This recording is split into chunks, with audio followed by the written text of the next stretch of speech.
Bonjour, donc on est là, enfin, des élèves du lycée Clémenceau de la BCPST sont là pour répondre à vos questions. Donc on va voir les questions qui nous arrivent au fur et à mesure. En attendant, ils vont se présenter brièvement, nous dire dans quelle classe ils sont, par exemple, et puis peut-être de quel lycée ils viennent, dans quel lycée vous étiez avant. Je m'appelle Léo et je suis en deuxième année, donc en BCPST 2A, et je viens de Angers, du lycée Bergson.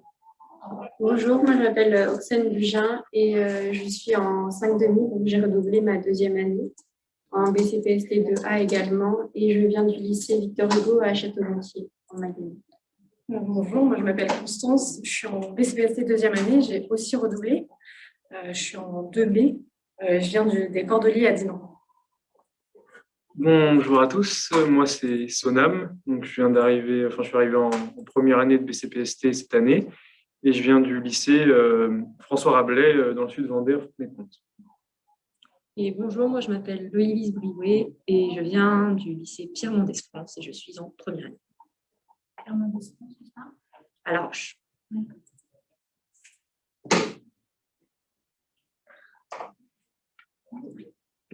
Donc, en attendant les premières questions, est-ce que vous... Alors, oui, on vous précise que pour le chat, si vous voulez poser des questions par le chat, il faut utiliser le bouton bleu en bas à droite de votre écran.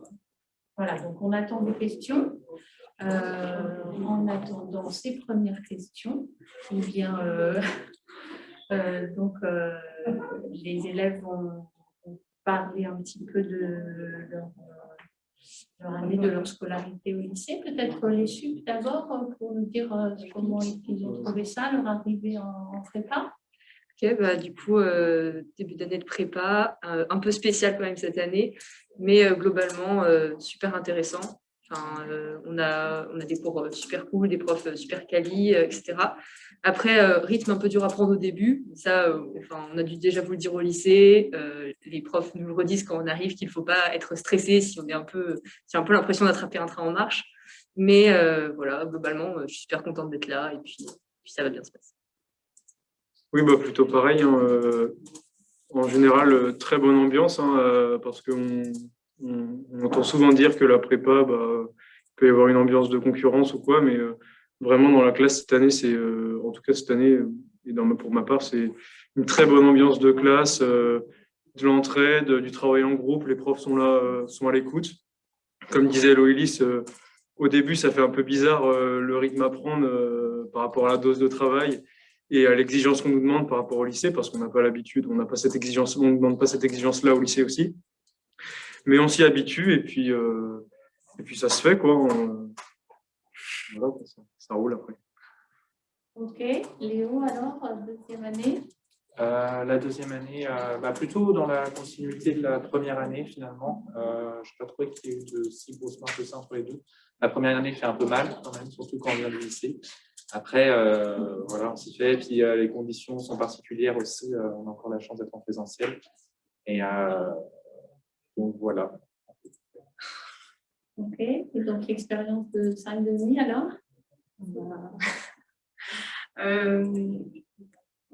C'est une année qui est complètement différente des autres années dans la méthode, dans l'apprentissage. Je pense que les 2 premières années, on est plus sur les cours, etc. Et je pense que du fait de redoubler, on connaît déjà les cours. On a beaucoup plus de temps pour s'entraîner. On essaie de prendre un peu plus de temps pour nous aussi, un peu plus de temps libre, même si on ne s'en est pas accordé dans les années d'avant, malgré qu'il faut s'en accorder et tout. Il faut savoir gérer la prépa et l'extérieur pour ne pas dépasser les limites. Et ça, les profs sont là suffisamment pour nous encadrer pour ne pas qu'on fasse trop de bêtises. Et voilà, vraiment. Moi, je trouve qu'au bout de 2 ans et demi, ça commence à être un petit peu long, mais dans le sens où, en soi, j'ai vécu des très belles années en prépa parce qu'on fait toujours des belles rencontres qu'on garde après. Mais que ça vaut le coup aussi de redoubler Parce que on comprend en fait vraiment les attentes. Par exemple, on sait ce qu'il faut qu'on travaille, ce qui est plus important à travailler, comment on peut gagner des points facilement. Et ça aide. Et puis aussi, on a l'expérience. Et ça donne aussi du baume au cœur de savoir qu'on peut progresser et que qu'on n'est pas des merdes. Voilà.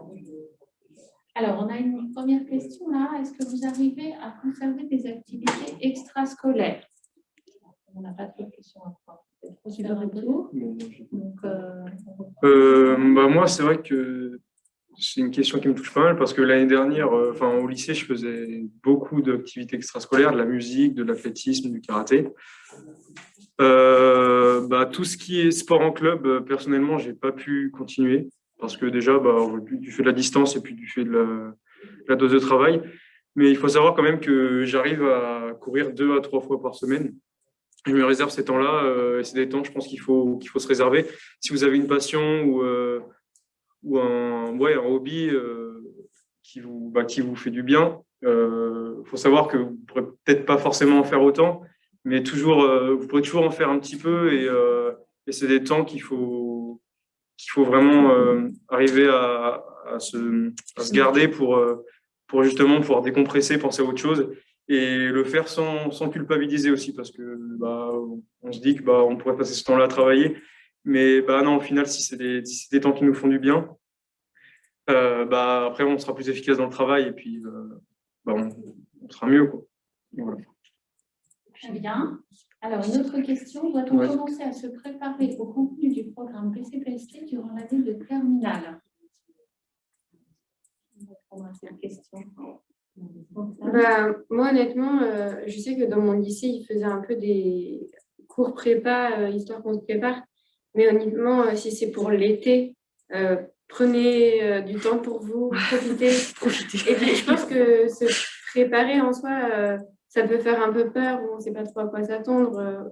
Je pense qu'il faut mieux arriver reposé et prêt à endurer les 2 ans à fond que se mettre la pression avant alors qu'on va déjà l'avoir après. Et en soi, les cours de terminale, finalement, ils préparent bien c'est dans la continuité aussi. Hein. Vous allez reprendre des choses que vous avez vues en terminale. Après, il y en a aussi qui doivent se poser pas mal de questions parce qu'ils ont un programme un peu différent du nôtre. Si j'ai bien suivi, ils doivent abandonner une matière, etc. Alors, à la limite, ils peuvent, s'ils ont le temps, franchement, ils peuvent regarder un peu pendant l'année, à la limite avec des camarades qui font d'autres options qu'ils ne font pas, voir un peu de quoi ça traite, mais sans se mettre plus de pression que ça. Voilà, profitez de vos années de lycée. En sachant que vous avez aussi les livres de français à lire dans l'été. Si vous faites déjà ça, honnêtement. Français philo. Si vous faites déjà ça. Très bien. Alors, une question facile. Est-ce que vous avez cours le mercredi après-midi? Oui. Et le samedi matin aussi. On a fait devoir le samedi matin. Ça fait bizarre au début. au début, on a l'impression de savoir de week-end. La grâce maintenant. Un peu. Alors, est-ce que vous pouvez nous parler de votre niveau en terminale? Combien de moyenne avez-vous au lycée? C'est pas représentatif. Alors, une courte intervention de chacun.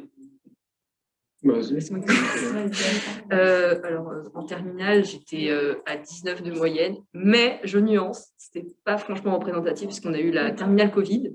Voilà, donc on n'était pas noté dans toutes les matières, pas pareil.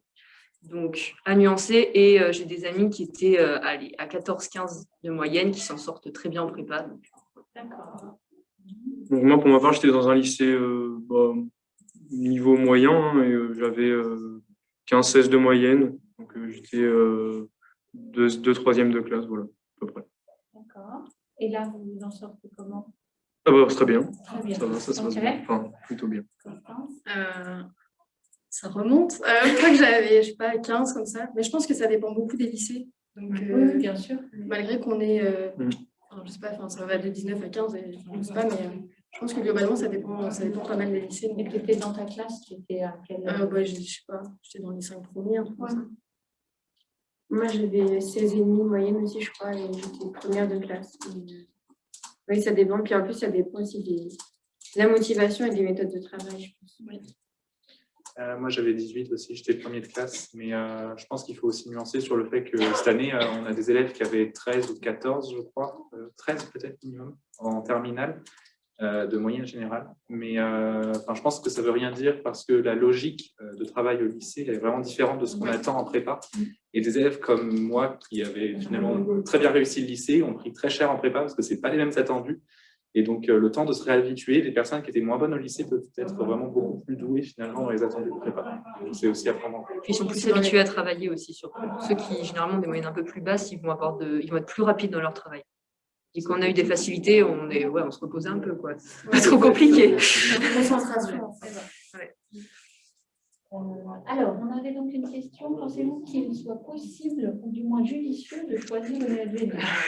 Bonne question. Judicieux, ça dépend de votre niveau. Après, c'est une option. C'est 2 heures dans la semaine. C'est un choix à faire. Il faut peser le pour et le contre. Mais globalement, pour quelqu'un qui a un bon niveau, je pense que c'est intéressant. Vous avez un mois en plus au début de l'année. Vous avez un mois pour décider si vous voulez poursuivre ou arrêter. Et après, si au bout de ce mois-là, vous continuez, vous engagez pour l'année, mais à la fin de la première année, vous pouvez encore arrêter. Moi, je sais que personnellement, j'ai décidé de continuer. Mon niveau en espagnol est correct, mais pas non plus terrible. Et je me pose la question si je vais arrêter ou pas, parce que ça me prend quand même 2 heures. Et que je me dis que c'est par exemple un temps que je pourrais bosser l'anglais, que je ne bosse pas assez, parce qu'on n'a pas beaucoup de temps. Il faut Donc, faut peser le pour et le contre, c'est ça. En sachant que du coup, c'est 2 heures par semaine, la LV2. Il y a italien et chinois aussi qui sont proposés dans des créneaux différents. Après, il faut aussi, donc ces 2 heures que, la LV2, je pense que vous n'avez pas vraiment le temps de la bosser en fait. Donc, il faut pas être débutant dans sa LV2. Ça ne veut pas dire non plus qu'il faut être un expert et parfaitement bilingue. Et voilà, il faut être conscient aussi que c'est pas forcément. Puis ça dépend des objectifs qu'on se Ça met. dépend des objectifs. Au concours, normalement, c'est que les points au-dessus de la moyenne qui comptent. Ça reste une option, mais ça reste 2 heures d'investi par semaine. Plus un peu de travail quand même derrière. Puis après, ça fait quand même 2 heures. Moi, le côté positif, surtout que j'ai repris, c'est vrai que ça fait 2 heures en plus qu'on aimerait bien passer à faire autre chose, mais d'un autre côté, ça fait faire autre chose que des sciences. Ça fait une pause. Voilà, ça fait. C'est une pause. Alors, pourquoi est-ce que vous avez choisi la BCPST Clémenceau? Pourquoi est-ce que vous la conseilleriez? Déjà, moi, je pensais en arrivant en prépa, donc, comme vous disiez tout à l'heure, que ça allait vachement être esprit concours, on n'allait pas se faire d'amis, on allait être seul. Et au final, je pense que j'ai rencontré franchement les amis que j'allais garder toute ma vie. Et même les professeurs, ils sont très, très bienveillants avec nous. Que ce soit en première ou en deuxième année, on est toujours conseillés et puis épaulés. Et même en fait, dans l'enceinte du lycée, je pense que tout est mis en place pour qu'on puisse communiquer avec ceux qui sont au-dessus de nous, qu'on y arrive. Et puis même quand on voit les résultats du lycée cette année, je pense qu'on peut être fiers quand même, parce que même si on n'a pas eu ce qu'on voulait, et on a eu quand même des bons résultats et je pense que c'est vraiment une bonne prépa. Après, vous pouvez aussi hésiter. Moi, j'avais été pris en prépa parisienne, Henri IV. Résultat, j'ai eu peur et je suis venu à Clémenceau. Donc, il faut aussi prendre cette dimension-là en compte. C'est que vous pouvez dire Clémenceau, ce n'est pas la top 1 des prépas, c'est certainement pas non plus la dernière. Donc, il y a quand même un très bon niveau au lycée. Et on est très bien encadré. Et ça, même si ça reste une prépa qui n'est pas parisienne, on avance très bien, on a un très bon niveau. Et puis le lycée en lui-même est beau et la ville est sympa aussi. Oui, c'est Nantes. Il y a le jardin des plantes. On est en plein centre de Nantes. Et il y a le jardin des plantes, donc c'est-à-dire qu'on n'a pas besoin d'aller loin pour s'aérer. Il y a l'herbe pas loin aussi. Non, et puis c'est vrai que la prépa, c'est. La prépa BCPST, en tout cas, ça reste. On a des matières très larges. On a autant de bio que de SVT, que de maths, que de physique. Du coup, ça permet aussi. Ça ouvre aussi sur vraiment pas mal de débouchés. On a vraiment pas que veto. Il y a les écoles agro, les écoles du concours G2E, donc Polytech. Voilà. Ça aussi. Alors, on peut envoyer du coup sur la question qu'envisagez-vous comme cursus pour avoir quelques idées, exemples. Saviez-vous quelle école vous vouliez intégrer en venant ici? Avez-vous changé au fur et à mesure que vous étiez en prépa? Peut-être les 5 minutes peuvent répondre à tout ça. On peut revoir. C'est ton cursus. Et qu'est-ce que tu veux intégrer? Voilà, c'est celle-ci. Après, moi, j'espère intégrer une école vétérinaire. Donc, c'est pour ça que je redouble, parce que j'avais eu une école d'agro, j'avais AgroParisTech. Donc, je n'ai pas choisi d'y aller. Mais après, moi, je suis un peu inquiète dans le sens où j'ai toujours voulu faire vétérinaire depuis que je suis toute petite. Et je suis bornée. On est deux. Et C'est relativement par contre, fréquent que ouais, en soi, je connais des marraines qui étaient rentrées pour faire vétérinaire et au final qui ont changé et qui sont très contentes. Et d'autres gens qui, même un ami de l'année dernière, et d'autres gens qui voulaient faire vétérinaire et qui n'ont pas été pris et qui sont aussi très heureux en école d'agro. Donc, et en plus, je pense que les écoles d'agronomie, c'est très large et on n'a souvent pas une idée de ce que ça peut être. Même moi, des fois, quand on me demande ce que c'est, je ne sais pas forcément répondre, alors que ça fait 3 ans que je suis là. Donc, je pense, renseignez-vous et vous trouverez plein de choses à faire diverses. Ouais. Après, on a des forums aussi, ce qui permet de nous ouvrir et surtout d'apprendre. Il y a tellement d'écoles, il y a tellement de métiers possibles que le fait d'avoir des forums, ça rend les choses aussi un peu plus concrètes. Parce que peut-être que tu précises les forums. On en a 2 ici. Oui, mais à quoi ça correspond? Ah oui, pardon. Alors, il y a un premier forum où c'est les jeunes, ceux qui viennent juste d'intégrer, qui reviennent vers décembre comme ça, nous présenter leur école, ce qu'ils en pensent. Et on avait eu un deuxième forum qui est un peu plus tard dans l'année, vers février-mars, où là, c'est des jeunes qui ont quitté l'école et qui sont dans leur premier emploi, où ça devient donc un peu plus concret, ils ont un peu plus de recul aussi sur les écoles. Et ils nous présentent justement leur métier et quelque chose d'un peu plus concret parce que c'est vrai que ceux qui viennent juste d'intégrer l'école nous présentent l'école c'est super, c'est la fin de la prépa, il y a des associations, c'est super. Mais pour nous concrètement, où on est encore dans la prépa, c'est pas hyper concret, ça représente pas ça représente le cursus de l'école, mais pas beaucoup les métiers. Alors que je pense que c'est quand même assez divers, surtout en agro. C'est assez divers et c'est vrai qu'il y en a plein qui, au cours des 2 années de prépa, ont changé d'avis. Et Ok, très bien. On peut reprendre la question. Voilà, pouvez-vous décrire une journée type, horaire, matière?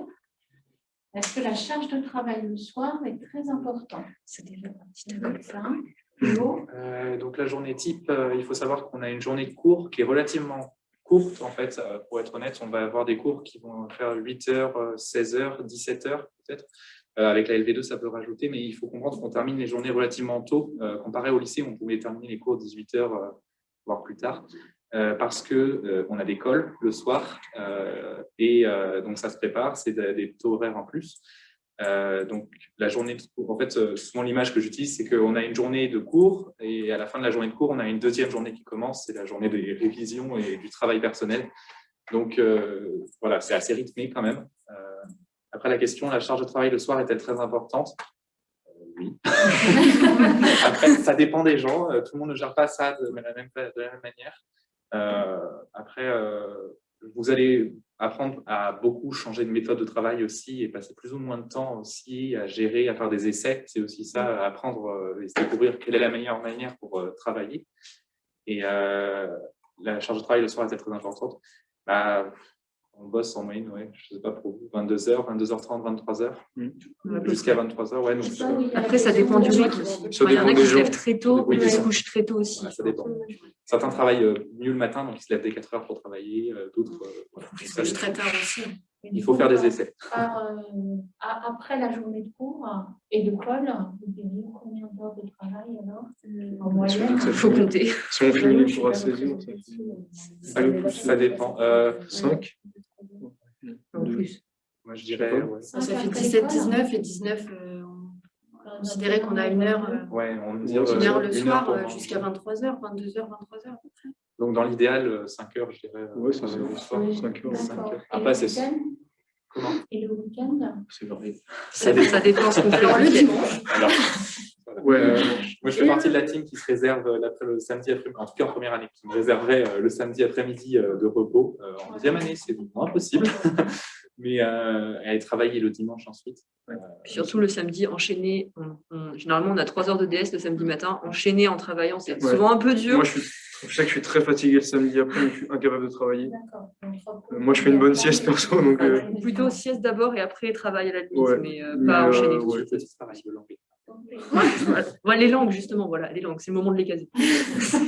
Et donc, pour terminer avec cette question, si on travaille déjà beaucoup en terminale, au premier stade, 19 de moyenne, est-ce que c'est risqué d'aller en prépa du point de vue de la charge de travail? Donc, en fait, c'est ça, si on travaille beaucoup déjà en terminale, est-ce que ça va être compliqué? C'est ce que je disais tout à l'heure, il faut faire attention à ça, c'est que les attendus au lycée ne sont pas les mêmes que les attendus de prépa. Après, avoir un aussi bon niveau, je pense que on n'est plus trop à s'inquiéter. Après, je pense que ça dépend des... Moi, par exemple, mes parents ils m'ont toujours dit garde-en sous le pied et je suis bien contente qu'ils me l'aient dit parce que sinon, je pense que je ne serais pas encore ici à redoubler et à supporter une 3e année de prépa. Donc, je pense que continuer à travailler et avoir une bonne moyenne, etc.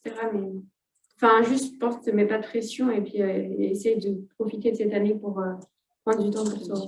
Vous n'allez pas faire les mêmes efforts entre l'année terminale avec le bac et les années de prépa de toute façon. C'est pas vraiment comparable. C'est sûr que pour tout le monde, la marche elle est haute. Hein. Au début, quand on arrive, voilà. Alors, justement, à propos de la marche, il y a une question. Quel conseil donneriez-vous pour optimiser dès le début de l'année? Écoutez les conseils, justement. Ouais. Tous les conseils qui vous sont Moi, donnés en mieux. début d'année. Écoutez vos profs et écoutez aussi vos parrains, donc nous, en l'occurrence, les 2e années, qui vont essayer de vous conseiller. Au début de l'année, vous allez rencontrer des personnes qui ont déjà vécu ce traumatisme et qui vont donc être là pour essayer de vous conseiller et de vous suivre aussi personnellement. Et c'est bien de se sentir soutenu. Moi, je pense travailler en groupe parce que c'est très important et moi, je pense que c'est comme ça que j'ai une vraie progression, c'est en travaillant avec d'autres personnes qui ont des points de vue différents et ça m'a beaucoup aidé. Et je pense que cette année, je parlais avec certains visu et ceux qui ils ont plus de mal, c'est ceux qui n'ont jamais travaillé Les bijoux, avec c'est d'autres nous, hein, personnes. première année. C'est ça, Ouais, expliquer peut-être. Les parents, Oui, l'explication, c'est la première année. Voilà. Ouais, mais du coup, nos visu, c'est eux. En gros, au début de l'année, ils nous font remplir un questionnaire la 2e année, et puis Très sérieux. en fonction de ça, ils voient quel point commun ils ont avec quelle première année. Et du coup, chaque parrain, donc chaque 2e année, choisit en première année qui sera son bisu et qui va du coup lui donner des conseils au fur et à Un mesure système de l'année. parrainage Voilà, c'est ça. classique. Après, c'est pas le même comportement à avoir aussi entre la terminale et la première année. C'est-à-dire que première année, il faut vraiment, même quand on se disait en terminale, des fois, quand les profs nous disaient « Oh, le soir, pour être plus efficace, faites ça, ça, ça », et qu'on pouvait se permettre de ne pas le faire. Par exemple, quand ils vous disent « Relisez vos cours le soir », il faut vraiment le faire. C'est partie des choses, voilà, c'est super important. Ou alors même aller demander aux autres, c'est pas juste aller demander aux autres pour essayer de se motiver à travailler, c'est aussi parce que quand on est sur un problème de maths, on ne peut pas se permettre de passer une demi-heure à essayer de trouver la réponse. On y passe 5 minutes. Si on ne voit vraiment pas comment faire, là, il faut aller demander aux copains parce que voilà, on peut pas faire. L'échange, moi, je ne l'ai pas trop fait en première année, un peu plus en 2e année. Et on en parlait, je lui dis que si j'ai un regret à avoir sur mes 2 années de prépa, c'est vraiment de ne pas avoir assez travaillé en groupe. Parce que je pense que l'échange, ce qui permet soi-même de savoir si on a vraiment compris, si on sait expliquer ce qu'on a compris. Je pense que ça, en prépa, c'est assez important. Et de toute façon, vous allez tisser des liens naturellement, des liens forts parce qu'on se retrouve tous au même endroit, on ne connaît personne. On est Par tout les le temps gens qui ensemble. viennent directement du lycée, mais globalement, on vient un peu partout.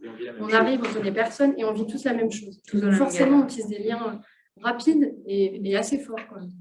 Oui. Et il ne faut pas hésiter, je pense aussi, à demander aux professeurs, surtout à Clémenceau, ils sont très accessibles et ça aide vraiment dès qu'on a une question d'y aller et que ça ne reste pas dans notre tête et qu'on reste sans réponse. Et même si vous avez l'impression que votre question elle est bête, souvent là, il y a les 3 quarts de la classe qui se posent la même question. Et voilà, qu'il ne faut pas hésiter parce qu'après, je sais que moi, quand je ne comprends pas un truc, ça va me stresser. Et si je n'ai pas posé la question et que je reste sans la réponse, je vais rester bloqué sur ça. Alors qu'il suffit que je la pose au professeur et j'ai ma réponse. C'est valable dès la terminale. Hein. Si vous Oui, avez des voilà. questions, vous les posez. Et prenez l'habitude justement d'en poser en terminale parce que ça vous servira après. Alors, qu'est-ce que vous pensez de ça? Est-ce que, compte tenu du rythme de la prépa, il est préférable de vivre près de la famille ou l'internat est aussi bien? Et est-ce que vous êtes à l'internat? Interne. Oui, mais on est tous les deux Interne aussi. Moi, j'ai ex-interne. Est-ce que c'est préférable de vivre? Ça dépend. Le début est difficile parce que vous allez vous sentir isolé forcément. Donc l'internat peut faire mal et ça peut être bien de voir sa famille, de se sentir soutenu aussi.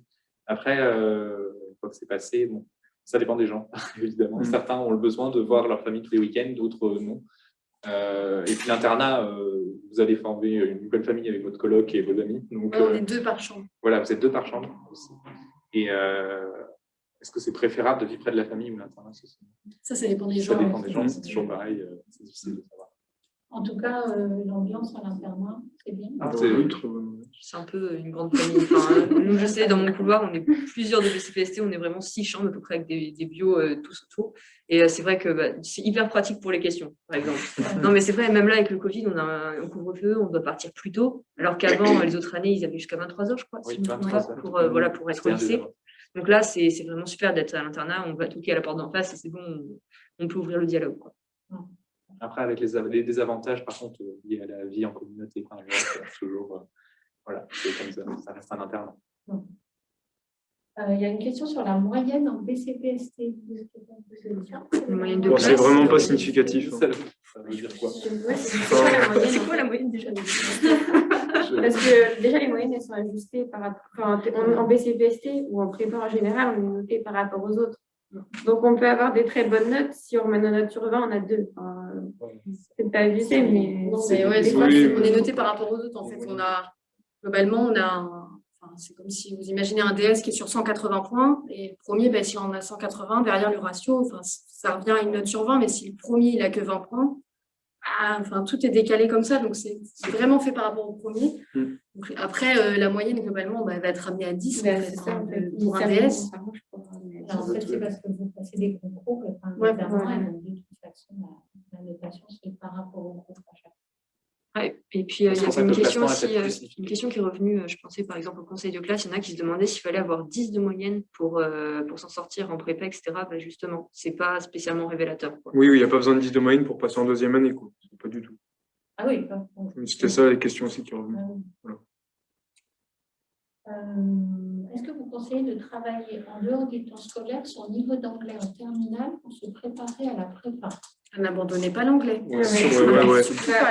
Honnêtement, j'ai raté mon concours en partie à cause de l'anglais et je le regrette beaucoup.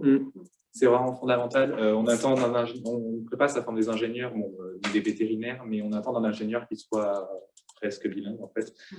Quand vous serez en cycle ingénieur, vous allez passer des diplômes pour certifier votre niveau d'anglais. L'anglais reste très important, même si on n'en a que 2 heures par semaine. C'est des exercices qui sont pas forcément difficiles, mais qu'il faut quand même travailler. Donc, ça peut être difficile. C'est des choses qu'on nous demande des choses complètement différentes de la terminale. On va nous demander des traductions à partir du français vers de l'anglais, et à l'écrit par exemple, parce que on nous demande des choses différentes et c'est pas forcément par un manque de travail, parce que je suis un peu dans le même cas qu'Oxène, et on a beau travailler l'anglais, des fois c'est juste des lacunes qu'on a d'avant, ou c'est juste un manque de niveau d'anglais, on aura beau le travailler, par rapport à ce qui nous est demandé, ça va pas forcément rattraper le retard entre guillemets. Donc il faut vraiment, et surtout en terminale, vous avez le temps de le travailler, donc vraiment. Oui, puisqu'en prépa, quand on arrive en prépa, on n'a pas tant que ça de temps pour travailler justement les langues. Donc c'est sûr que si on arrive avec un bon bagage en anglais, forcément on part avec un avantage. Si ça joue faut dire que pour un concours, s'il y en a qui loupent leur concours à cause de l'anglais, il y en a qui l'ont grâce à l'anglais aussi. Ça va dans les deux sens. Donc, Et puis, c'est d'autant plus agréable d'arriver en prépa et d'avoir un bon niveau d'anglais et de se dire, bon, je peux me reposer un peu sur l'anglais plutôt que de devoir justement galérer le soir à essayer d'apprendre du vocabulaire, être plus cool. Et en terminale, elle le disait tout à l'heure, vous avez du temps. Et l'anglais, c'est pas comme les sciences où quand on le travaille, c'est souvent un peu réverbatif quand même.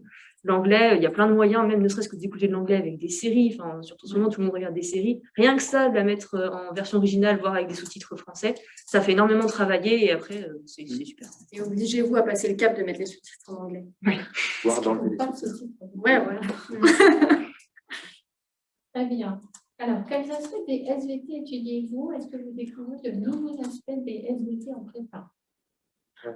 Oui. Parce que- Après, justement, ce qui est intéressant, c'est que vous avez dit SVT dans la question. Il faut savoir que la moitié du programme, c'est de la biologie, l'autre moitié, c'est des sciences de la Terre.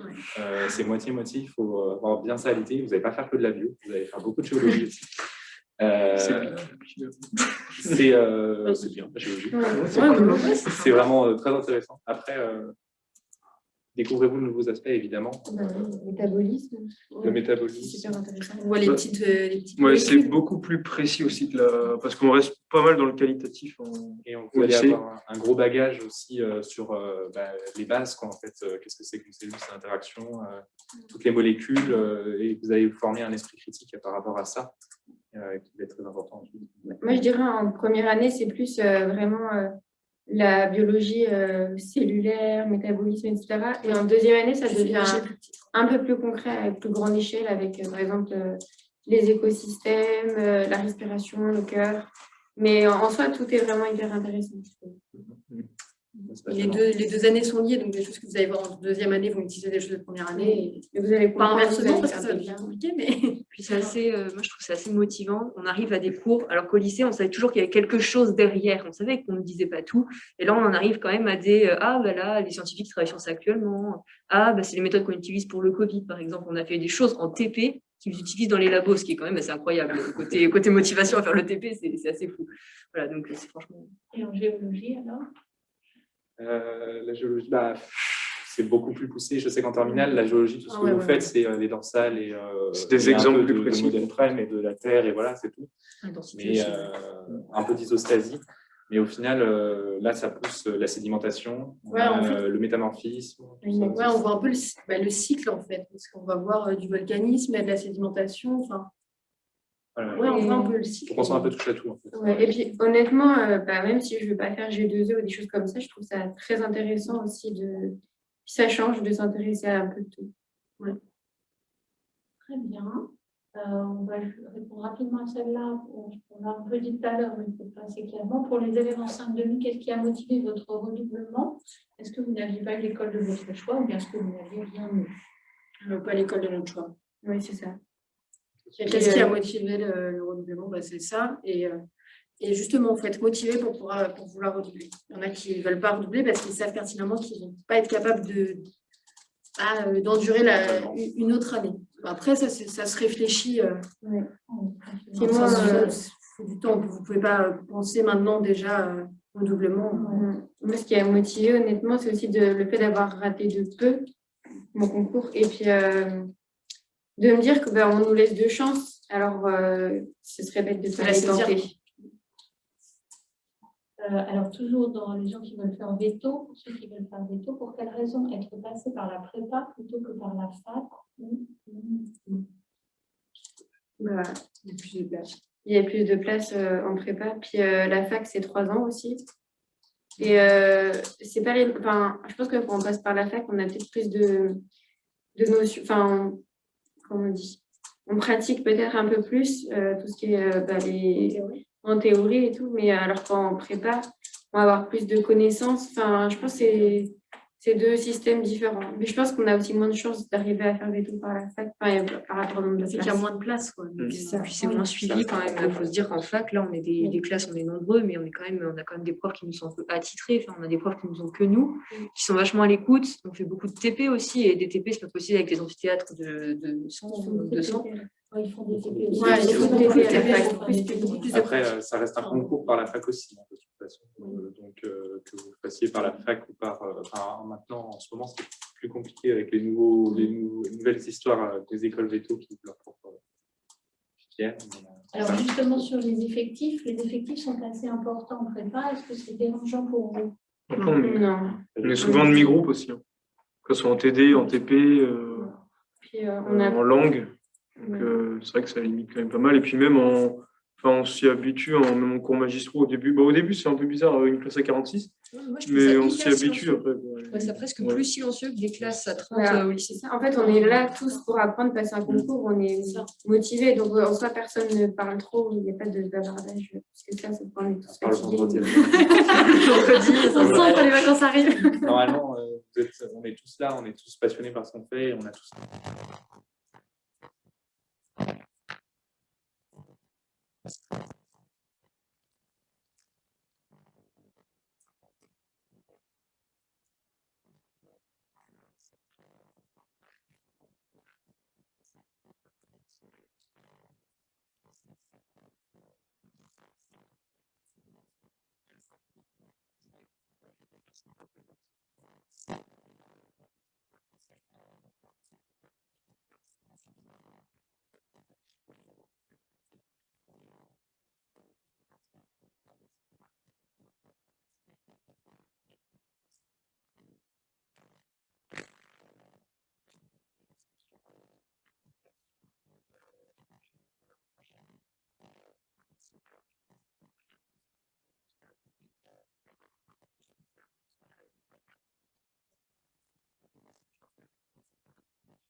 Les maths aussi, parce qu'on ne le dit pas, mais il y a beaucoup de maths. Plus le français et l'anglais, donc, et la géographie en deuxième année.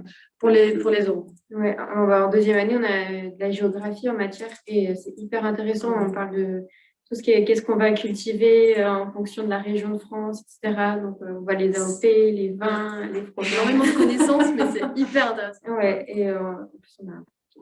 Oui. On est des futurs ingénieurs agronomes, donc il faut connaître son territoire aussi, et c'est un peu parti. Très bien.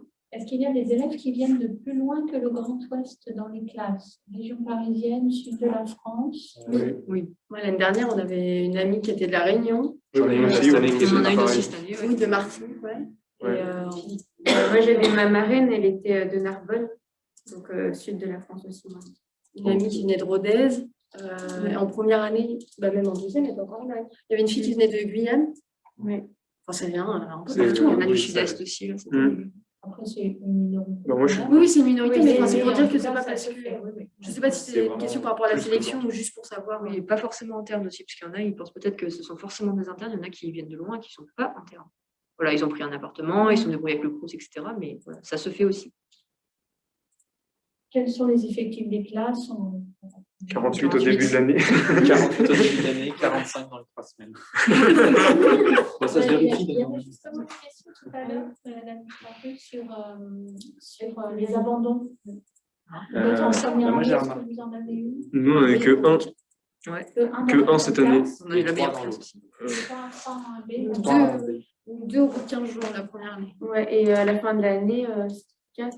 Ouais. Mais après, là, il y en a quand même qui se posent pas mal qui se posent des questions pour lever 5 ou 6 au conseil de classe qui disaient qu'ils se posaient des questions par rapport à la suite, si vous voulez continuer ou pas, et c'est légitime. Voilà, c'est ça qui est aussi à noter, c'est que vous pouvez partir donc, dans les 3 semaines, en gros, parce que la fac fait des inscriptions décalées. Enfin, je ne sais pas comment ça se passe, mais si ça ne vous plaît pas du tout et que vous le voyez, vous pouvez partir au début. Vous pouvez partir à la fin du premier semestre, en première année, et à la fin de l'année aussi, c'est ce que, comme ça, vous avez validé vos équivalents, vos crédits au CTS, Oui. vos équivalences.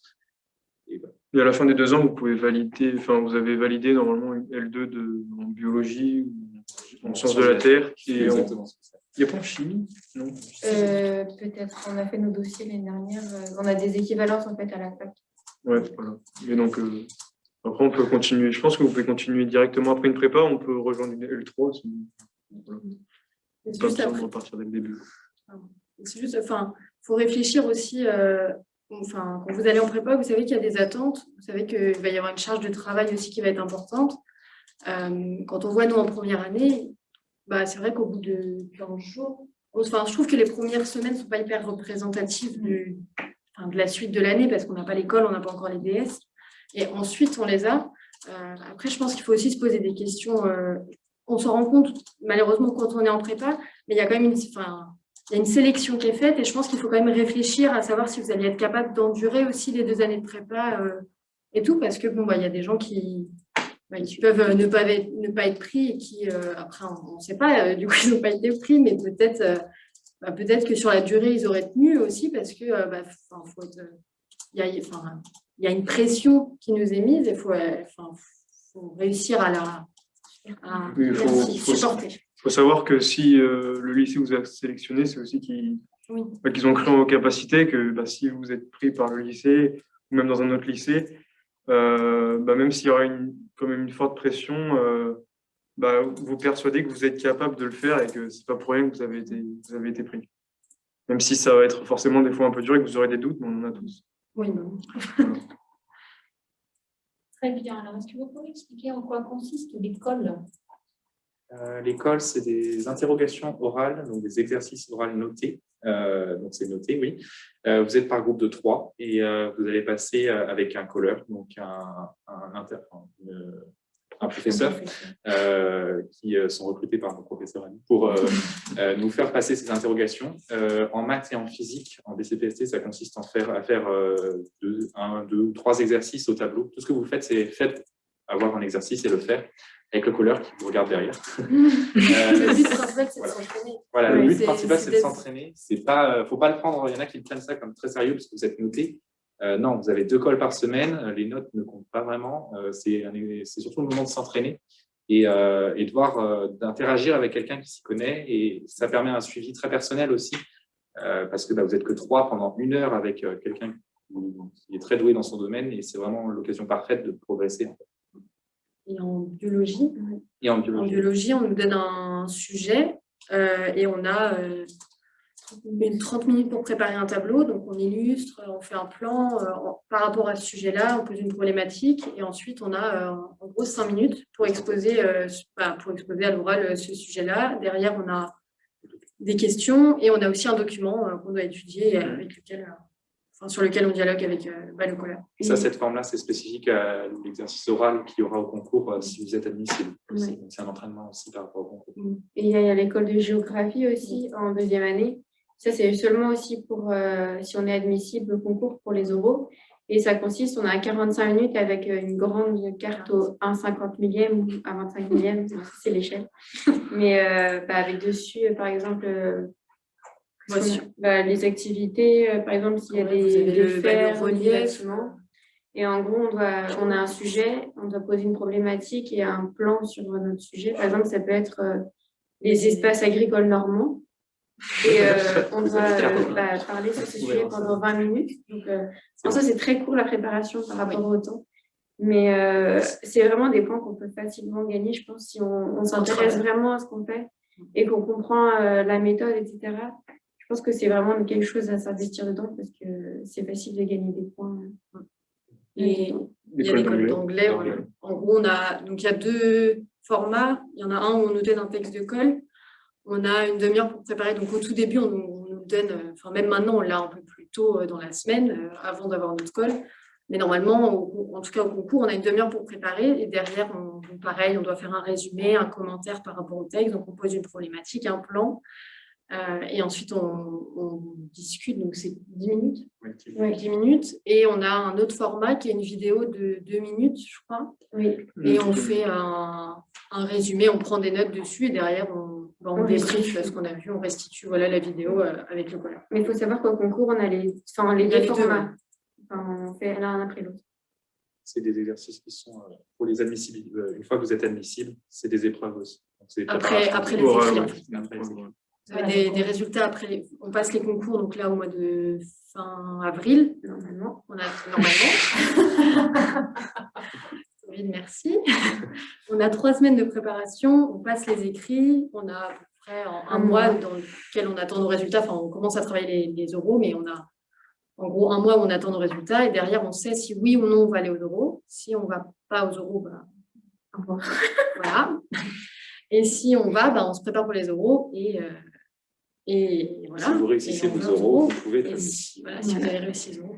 Et quand on disait que c'était avantageux d'arriver avec un bon bagage en anglais, ça vaut aussi pour l'école parce qu'on n'a pas beaucoup de cols d'anglais au final, on en a qu'une par mois, je crois. Ouais, tous les 2 ou 3 semaines. 2 ou 3 semaines. Donc c'est pas énorme, surtout qu'au bout d'un moment, nous par exemple, là on alterne entre colle vidéo et colle avec un texte. Du coup, ça fait pas tant que ça d'entraînement au final. Donc voilà, c'est avantageux aussi d'arriver avec un bon bagage. Okay. Pour terminer avec l'école, donc on redit que c'est un entraînement spécifique à l'oral. Oui. Est-ce que ça vous permet aussi de travailler régulièrement? Oui. Ça nous oblige parce que surtout pour nous.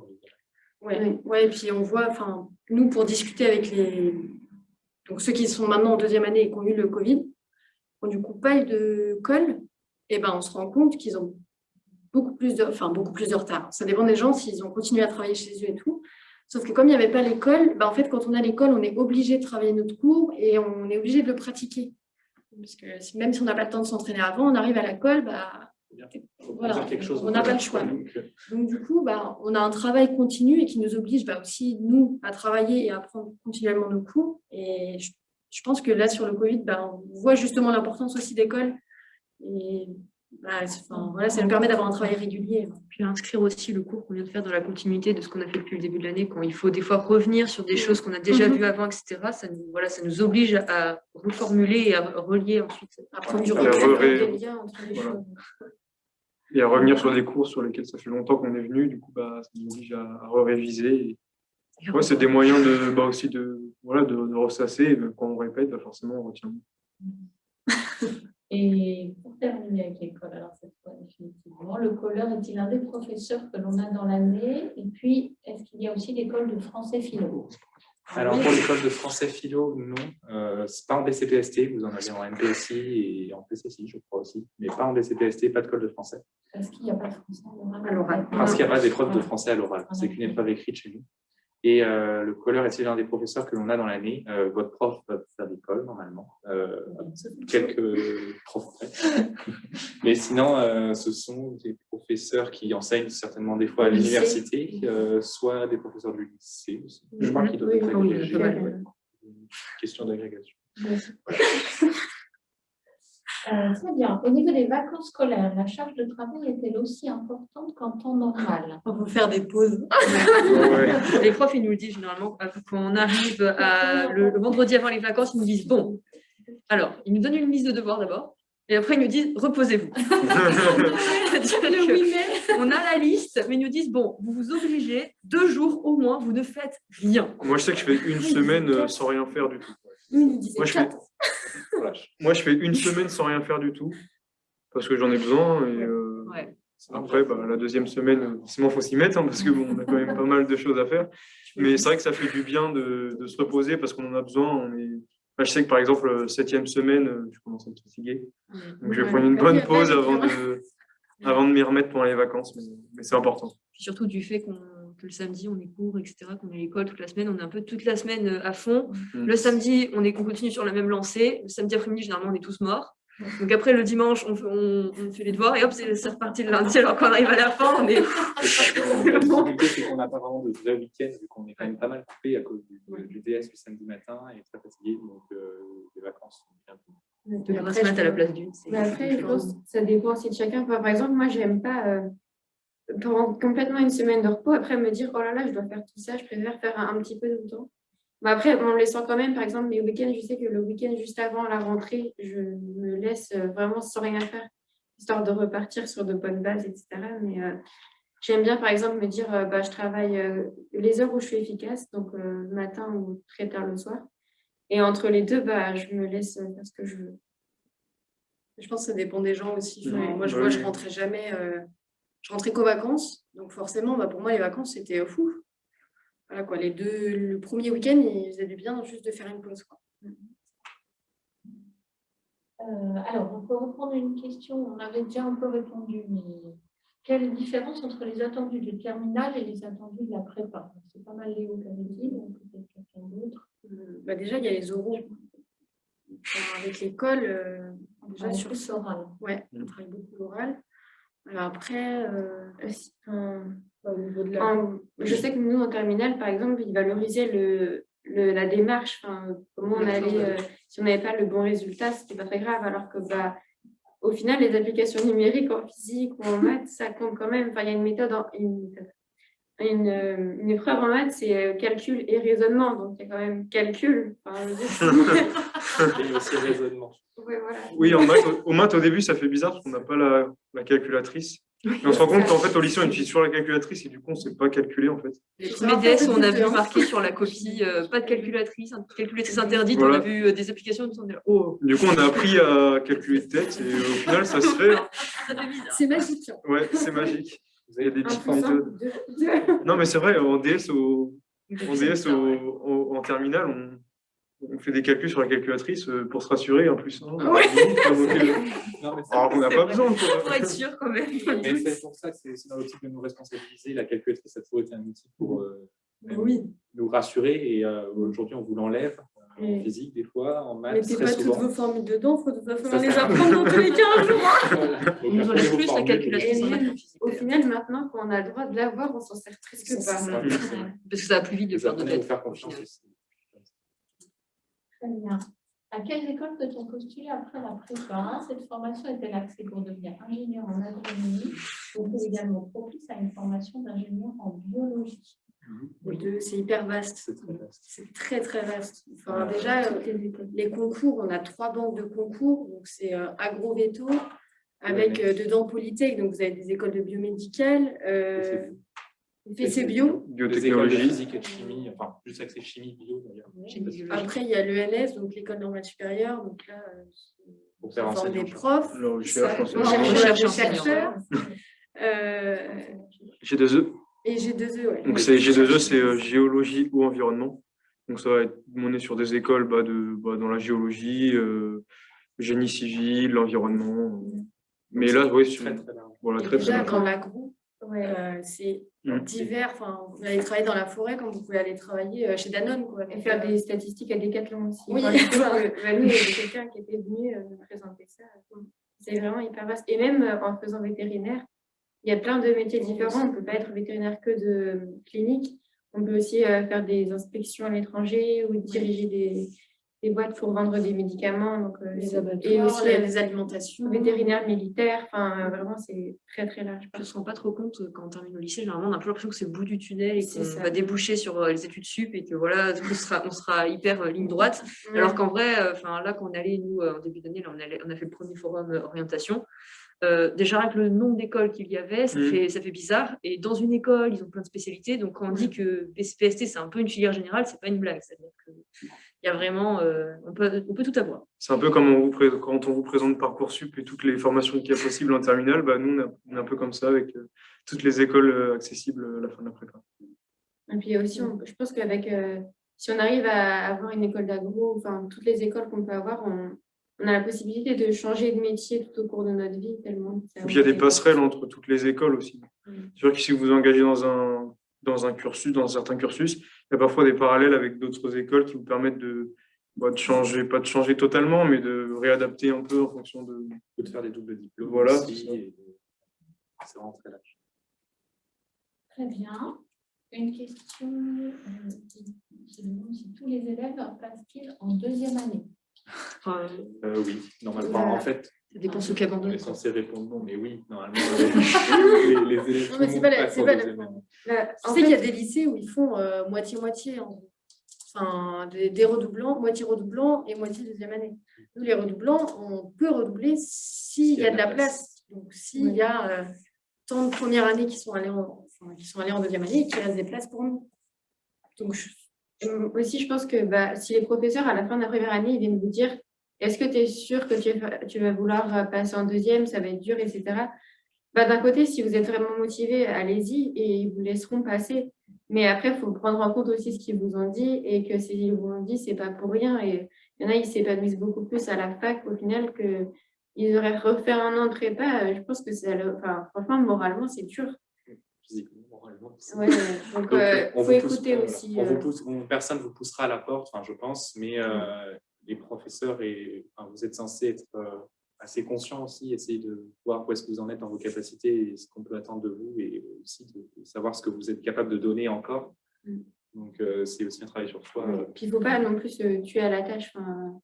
À un moment, il faut arrêter les bêtises aussi. Puis il y a d'autres parce que ça voies. demande, Il y a d'autres voies pour arriver parfois aux mêmes choses au final. Hein. C'est pas l'unique voie pour arriver à agro ou à veto.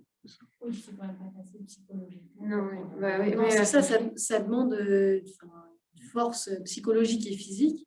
Donc, il faut savoir ses limites. Il y en a qui ont des limites qui sont un peu moins hautes que d'autres. Il y en a qui ont des limites très, très hautes aussi. Ça dépend en fait des gens. Ça dépend des profils.